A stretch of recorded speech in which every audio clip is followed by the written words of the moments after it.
All right. Welcome, everyone, to another deep dive. Today, we're going to be looking at a company called Medicarehub Limited. Okay. They're based in the UK, and they provide a variety of support services for adults with a variety of needs. Sounds interesting. Yeah, I thought so, too. I was reading through their website and some of their marketing material, and the thing that really caught my eye was the emphasis that they place on individualized care. Mm-hmm. And giving people a real voice in how their support is delivered. Okay. So I think it'll be really interesting to unpack that together. Yeah, absolutely. So starting with the basics, we know that they're a UK company. Right. And they support adults. It seems like anyone 18 or over. Okay. But more specifically, they cater to people with things like autism, learning disabilities, communication difficulties, challenging behaviors, and then they have this catch-all phrase, and associated health issues. Right.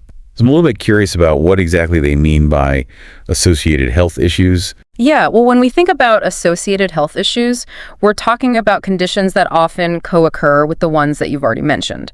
So for instance, we might be talking about epilepsy, mental health concerns like anxiety or depression, or even physical health challenges that might require support in daily living. Okay. So it's a pretty broad category, but it gives them the flexibility to work with individuals who have a wide range of needs. That makes sense. Yeah. And I noticed, too, that they explicitly say that they do not provide nursing care. Yeah. So it sounds like they're really focused on those support services rather than like direct medical care. Exactly. Yeah. Their expertise lies in providing that kind of holistic support to help people live as independently as possible. Yeah, okay, that's helpful.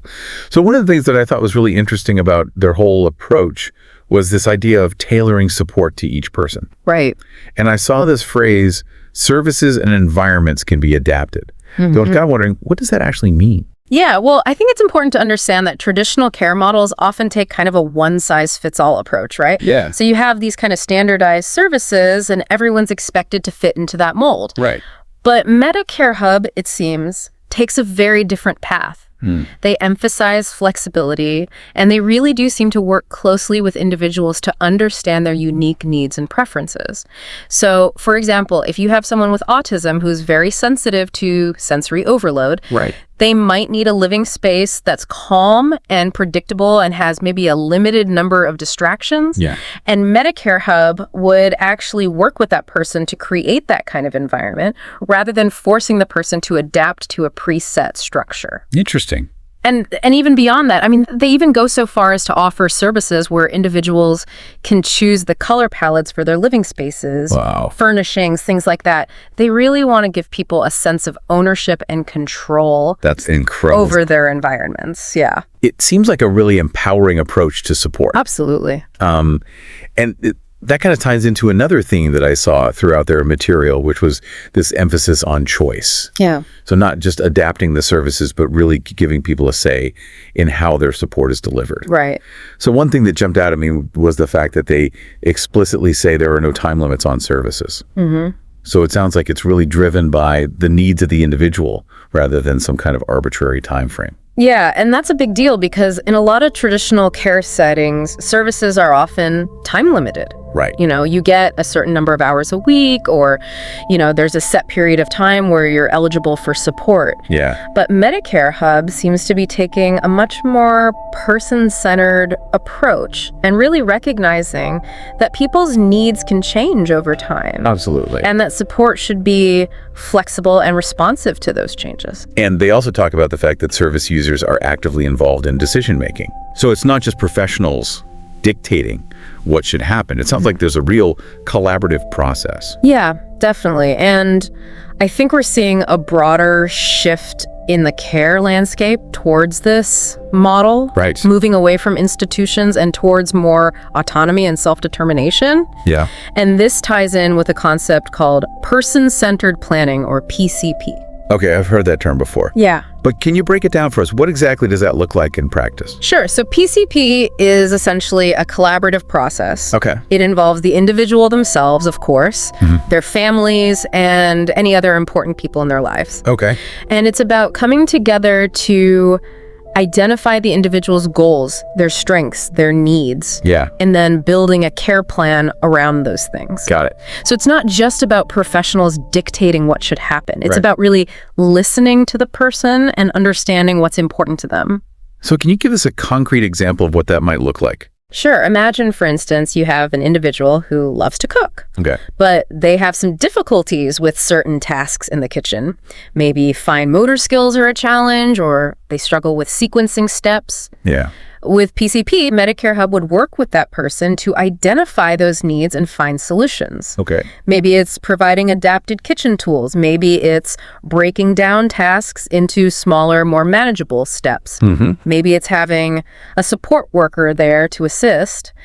But the goal is to enable that person to continue doing what they love. Right. To find purpose and meaning in their life.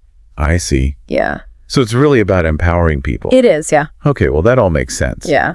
But it does make me think about situations where individuals might not be able to directly express their choices due to the nature of their disability. Right. So how does Medicarehub approach those situations? Yeah, that's a really important point. And ethically, it's something we have to consider very carefully. So in these cases, Medicarehub emphasizes involving relatives, close friends, anyone who has a good understanding of the person's history and preferences. Okay. So they'll ask questions like, what did this person enjoy in the past? Yeah. Who are the most important people in their lives? What brings them comfort? What are their dislikes? Right. So it's about really piecing together as much information as possible to make decisions that align with what we believe the person would want. Yeah, that makes a lot of sense. So it sounds like overall Medicarehub is offering a pretty unique approach to support. I think so. It's very individualized, very adaptable, and there's this real strong emphasis on choice and self-determination. Absolutely. So, I mean, I think it's really exciting to see these kinds of models emerging. Yeah. And it makes me kind of wonder, where do you see things going from here? Well, I think it's an exciting time because we're seeing so much innovation in the care space. So as we move forward, I think technology is going to play an even bigger role in personalizing support services. Oh, interesting. You know, think about AI tools that can help us understand an individual's needs and preferences, even if they can't communicate them directly. Yeah. Or maybe even virtual reality environments that can be tailored to create really engaging and stimulating experiences for people who might have limited mobility. So I think the possibilities are really endless. That is really fascinating to think about. Yeah. Well, I think this has been a really insightful deep dive into Medicarehub. It has. And I really appreciate you taking the time to share your expertise with us. My pleasure. So for our listeners, if you're interested in learning more about person-centered planning or these innovative approaches to care, I encourage you to do some research. Yeah. There are a lot of great resources available online. And who knows, maybe you'll even be inspired to start advocating for more personalized support in your own communities. Absolutely. Thanks for joining us. Thanks for having me.